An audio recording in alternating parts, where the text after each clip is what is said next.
The episode was very lore heavy, if anything, or just a bunch. Love it. Love it. I love the beginning part, as you were saying, Will. I'll let you kind of take the beginning part with Albedo and Demiurge. I see how it is. All right. Well, basically, they were praising how Demiurge showed up and was asking him about if he had any plans to make the Empire a vassal state. And then just dropping in front of him that Ainz had already done the legwork for it. By accident, but that he was completely surprised that he'd done it without any sort of promptu or aggression. Yeah. And I think they're realizing that Ainz wants to do things peacefully, maybe? Or they're going to interpret it some way to make it more cruel, because he's leaving it completely in their hands. Well, I mean, Albedo said, like, I think this was her, in a way, either manipulating the situation or viewing it in the sense that Ainz basically went all out, in a sense, and that he's not going all out. Because she mentioned something about not holding back. I agree. Just hard to say at this time. Considering, though, that they were, I think this surprised both of them, because this was in their plan, and Ainz just did it without kind of, I don't think it like confirms their thoughts that Ainz's machinations is far beyond them. In their mind. In their mind, even though that wasn't even the main goal. And now he's gone off to this dwarven capital, and they have no idea why. They have some prediction. They're like, unless. Now, I guess going back, Andrea, I think you must have been excited to see your favorite group again, because as you mentioned, I can't even say. It really. I think the lizard people were really an interesting group per se. You love that season. Like, I did. I love season 2. It's pretty great. And like I think I just got more. I was more. I'm sorry. I'm still lost over the fact that I can't even think of his name. He gave himself out. The guy just gave himself out just to Oh, yeah, let's back up a second. Rewind a minute. Fucking Cocytus. I love Cocytus. He's like my favorite among them. What the fuck, Cocytus? What the hell was that? I expected more from him. I didn't think you felt left out when freaking Shaltier became a chair. Look, if anything, and then oh my god. What was funny was that Shaltier was just right there. I'm sorry, now I'm trying to get to a good moment of the story there, but then when that shows up... I don't know what to say about that. Truly. I'm surprised Sheltier didn't make a big fuss about it. I mean, she was... I think she was... Why she wouldn't, but like... Yeah. I don't know, man. I don't know. I was trying to get to an important part, but you know what? No, it's fine. Should we talk about the baby white lizard? Yeah. And next year to the family! Yeah, their family, and she utterly hates Ainz. I mean, to be fair, he did got her husband killed, so, I mean... Fair. So, there's no... They're the only village they just straight up attacked so far. Yeah. If anything, though, I feel like they... Other than realities. Yeah, aside from that, they basically... I mean, they are going towards the dwarf place... The magic that Ainz pulled out to make that a fortress. Oh god, I love Create Fortress. That's such a cool spell. That was such an amazing spell. One of my favorite spells in D&D is Magic Mansion, which makes a space outside of reality that no one can touch, really. And it's just a mansion of the caster's wishes. Interesting. And it's basically this fortress spell, but in the physical plane. Okay. I didn't know that. Okay, but I like the relationship between Aura and Shaltir. It's almost mirroring their creations. That was a nice, moment of each other, really. We got some character development between the two. It was nice. And then into the dwarf place where everyone but one is gone. Urban Kingdom. It's not a place. It's a freaking kingdom. For yeah, stop calling it a place. It's a kingdom. Well, technically it is a place. But it's a kingdom. Anyway, so they're in a cave. Have some respect, you uncultured swine. Okay, I can't really curse right now.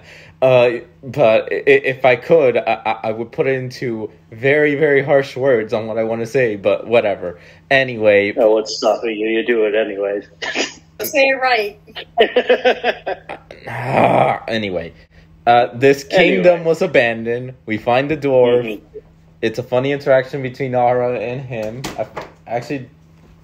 Aura and Firebeard? I can't remember his first name. Yeah, Firebeard I can't remember his first name. It was the part that stuck out to me the most.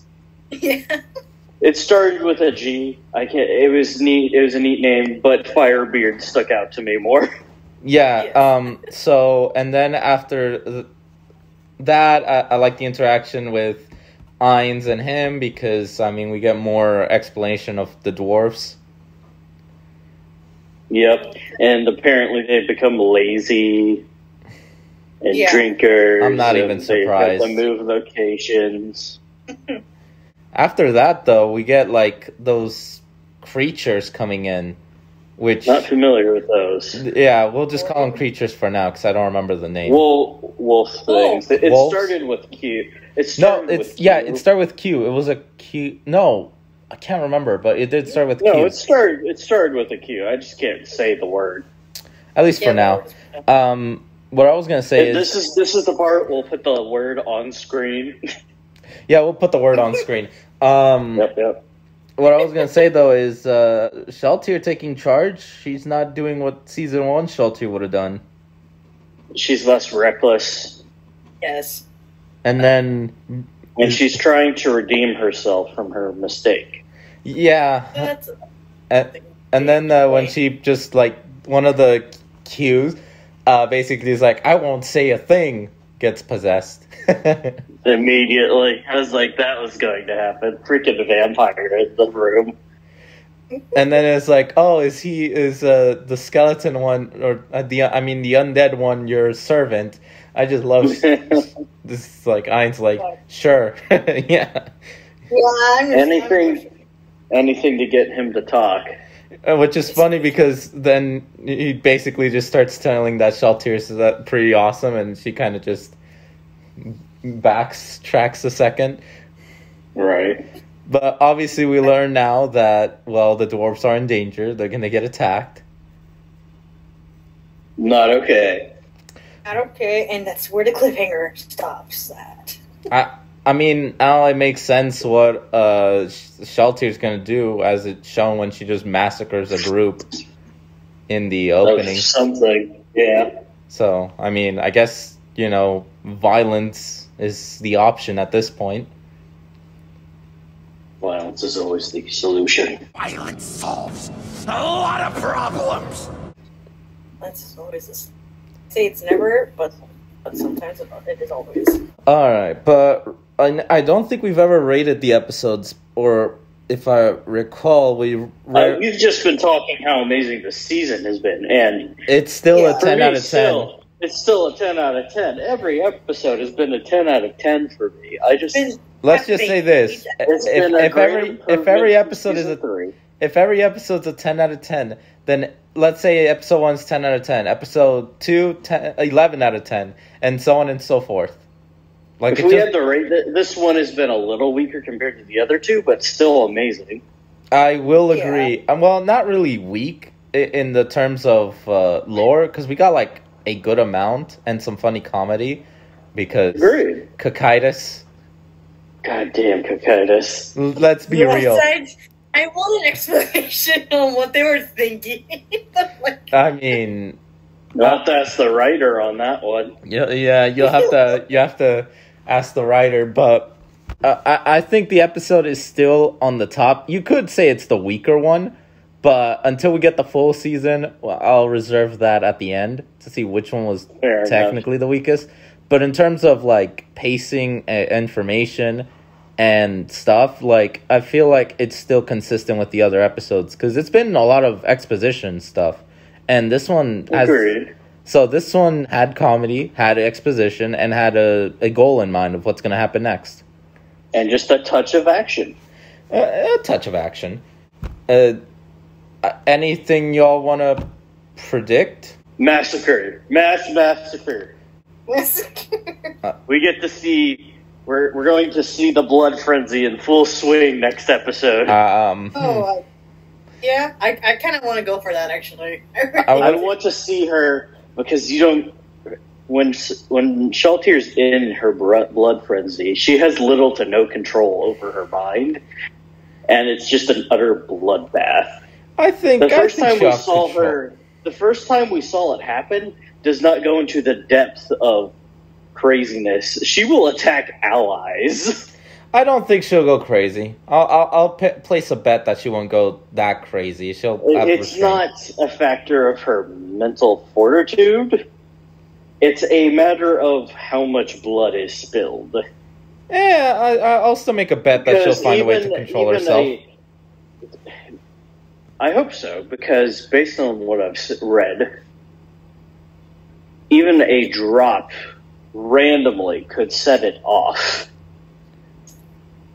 I feel like that's like more of a mechanic, but then again, I'm just trying to train them to kind of be away from their game counterpart and more into like independent. So I feel like that is the goal. So if anything, this might be her test to kind of take control of that and not let it like actually control her. That's true. But that's just me. Anyway, I think, as I said, this season just keeps going good and good and good. Eventually, we'll have to talk about all the other seasons and kind of make a neat little... I'm sure at some point we'll see some bad animation somewhere. That oh my gosh. I swear if we do. I don't think so. I think they've been keeping it... Cause I think so far they've learned their lesson. If anything, I will say this. I feel like their animation's good, but because they don't have to do a ton of crazy stuff. Compared to the other seasons that had a lot more action to deal with, this one seems like they're saving all their bigger budget for the action, while the end, yeah. While keeping the more like exposition good looking, at the very least, making the effort. So. Yeah. I hope so. Mad Dog is up and down with their quality, so who knows? Well, the season's pretty good so far, and we're already reaching the halfway point. I agree. It's been a top-notch season. Fingers crossed. It'll be fine. Anything you'd like to make a point before I end it? Oh yeah, don't replace Kingdom as Place. Oh my god, not this again. Okay, I'm not gonna. And where's the boss?